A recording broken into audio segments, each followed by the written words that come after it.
Global Typhoon, Chairman TV. Weather update.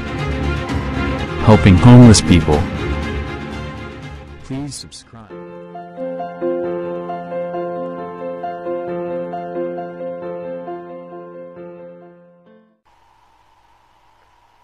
Magandang umaga po. Ito po ang ating latest update ngayong araw, September 11, 2023. Yung minomonitor nga po nating low pressure area na nandito pa nga rin po yan sa eastern section ng extreme northern Luzon. Sa ngayon nga po, ayon sa ating European Center, na mababa pa rin po ang tsansa nito na maging isang bagyo. Ito po'y posibleng magdulot lamang ng mga pag-ulan sa extreme northern Luzon, eastern section ng northern Luzon at western section ng ating bansa dahil naman po yan sa paghatak niya sa habagat.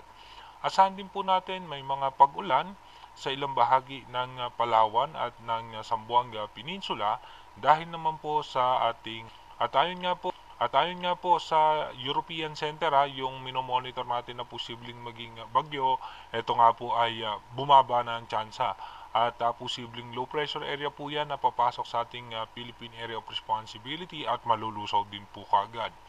Pero ngayong week na nga po ito, asahan natin pagdating ng hapon, kadalasan nga po hapon hanggang gabi, makakaranas po tayo ng mga biglaang pagbuhos ng pag-ulan dahil nga po sa posibleng paglakas muli ng habagat at makakaranas man tayo mga pag-ulan sa umaga, mga isolated rain shower.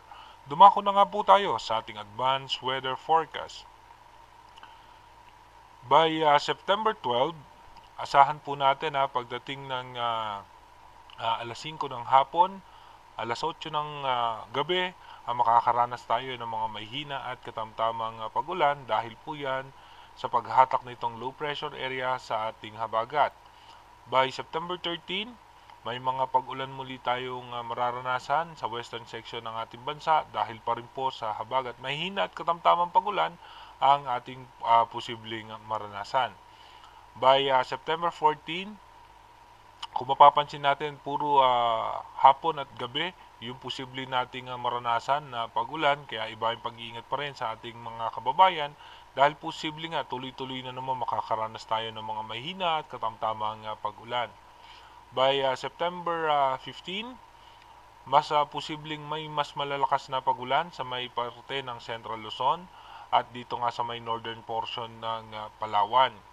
By September 16, asahan natin sa may parte pa rin ng Luzon, meron tayong mga pag-ulan. Ito nga po yung low pressure area na imomonitor natin na posibleng pumasok ng ating Philippine Area of Responsibility, pero ito po yung malulusaw din kagad. By September 17, may mga mas malalakas na pag-ulan, posible po tayong maranasan dahil pa rin po yan sa pagbugso ng ating habagat. By September 18, ito nga po yung low pressure area outside par. At asahan natin may mga mahihina at katamtamang pag-ulan pa rin po tayo mararanasan. Yung paghatak ng habagat, mapapansin natin, hinahatak po yan itong low pressure area. Halos dito nga po sa may parte ng Palawan at ng Mindanao, maapektuhan tayo ng habagat. At easterlies naman, mapapansin natin yung easterlies ay posibleng magdala yan ng mga localized thunderstorm dito nga sa may parte ng Luzon. By September 19, may mga malalakas na pag-ulan. Halos buong bansa ang makakaranas nga po ng pag-ulan. Lalo pa rin po yan pagdating po yan ng gabi.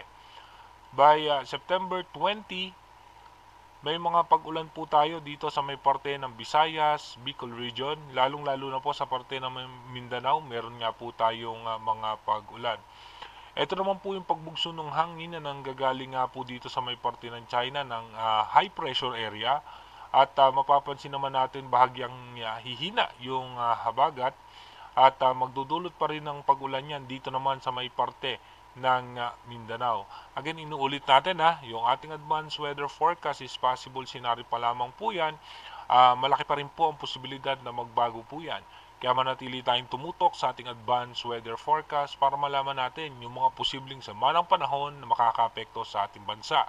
At kung mapapansin nga po natin may mga times na humihina na yung habagat at nakikita na nga natin may mga pagbugso na nga ng hangin na nanggagaling nga dito sa may parte ng China at yung ating easterlies, no, yung mainit na hangin na nanggagaling sa dagat Pasipiko, at ito na nga po yung magiging possible transition yan.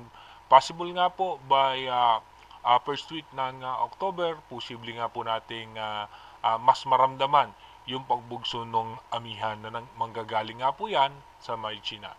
Mag-iingat po tayo palagi. God bless po sa ating lahat.